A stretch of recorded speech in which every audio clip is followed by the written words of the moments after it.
Microsoft Excel merupakan salah satu aplikasi yang sudah tidak asing lagi di kalangan pengguna komputer,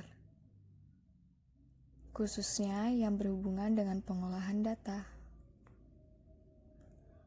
Microsoft Excel sendiri memiliki beberapa fungsi, namun tidak semua fungsi diketahui oleh banyak orang. Nah, kali ini saya akan menjelaskan fungsi di dalam Excel yang sering digunakan, sehingga dapat lebih memahami Excel dan membantu kita dalam menyelesaikan tugas-tugas kantor ataupun sekolah. Baiklah, kita masuk pada fungsi yang pertama, yaitu fungsi sum. Sum sendiri digunakan untuk menjumlahkan sebuah data. Kita masuk ke dalam contohnya ya.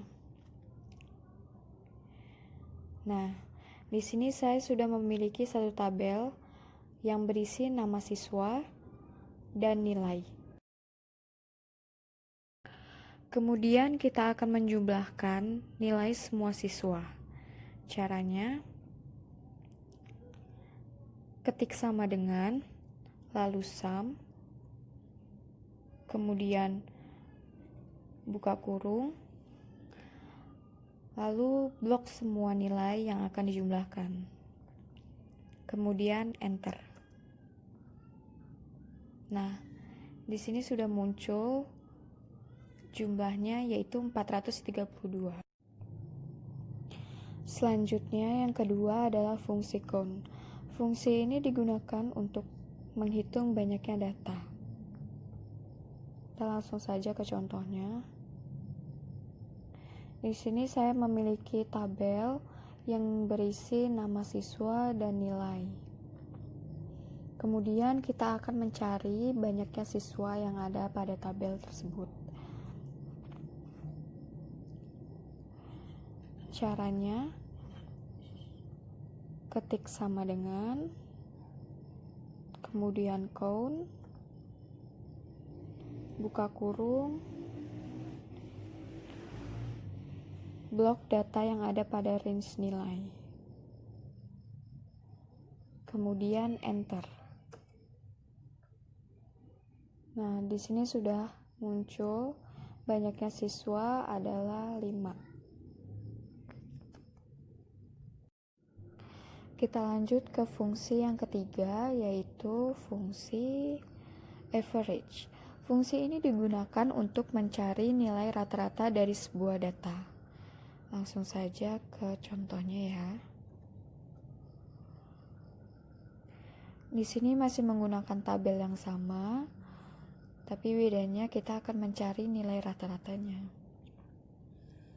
Caranya, ketik sama dengan, lalu average, buka kurung, blok semua data nilai siswa, kemudian enter. Nah, di sini muncul nilai rata-rata yaitu 86,4. Oke, sekarang kita masuk ke fungsi yang keempat, yaitu fungsi max. Fungsi max ini digunakan untuk mencari nilai terbesar dari sebuah data. Kemudian, fungsi yang kelima yaitu fungsi min. Fungsi min ini kebalikan dari fungsi max, digunakan untuk mencari nilai terkecil dari sebuah data. Kita masuk ke contohnya ya. Oke, di sini kita akan mencari nilai terbesar dari siswa. Caranya, ketik sama dengan, kemudian max, lalu buka kurung, blok semua nilai siswa, kemudian enter. Nah, di sini muncul hasil nilai siswa yang terbesar yaitu 99. Kemudian kita akan mencari nilai terkecil dari semua siswa. Caranya, hampir sama, tapi bedanya nanti min nulisnya.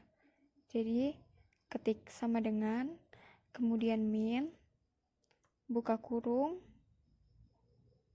blok semua nilai siswa, kemudian enter. Nah, di sini muncul hasilnya, nilai terkecil dari siswa yaitu 34. Jadi begitu kira-kira cara mengoperasikan fungsi max dan min. Selanjutnya kita masuk ke fungsi yang keenam, yaitu proper. Fungsi ini digunakan untuk merubah awal kata menjadi huruf kapital. Kemudian fungsi yang ketujuh yaitu upper. Upper digunakan untuk merubah semua teks menjadi huruf besar.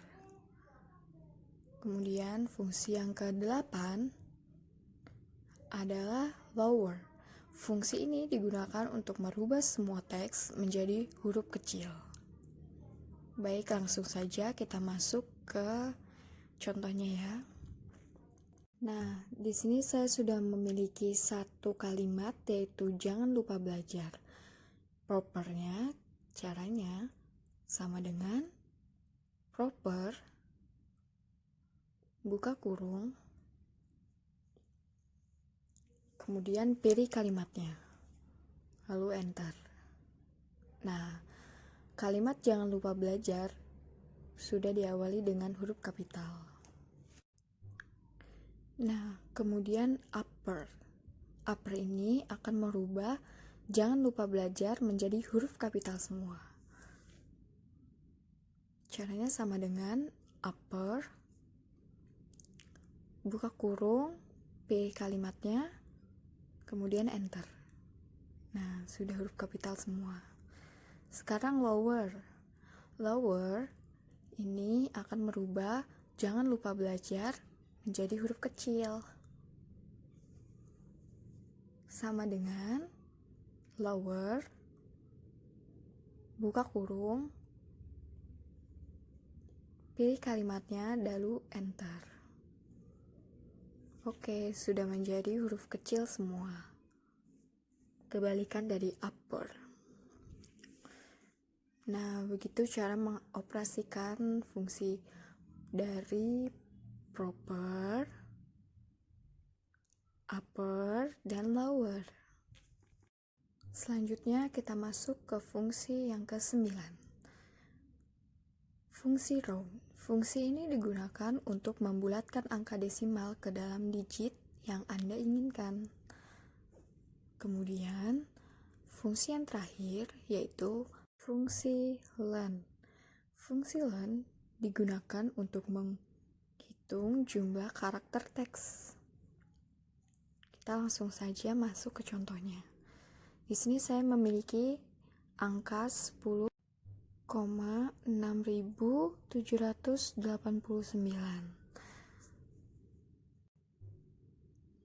Kemudian kita akan membulatkan menggunakan fungsi round.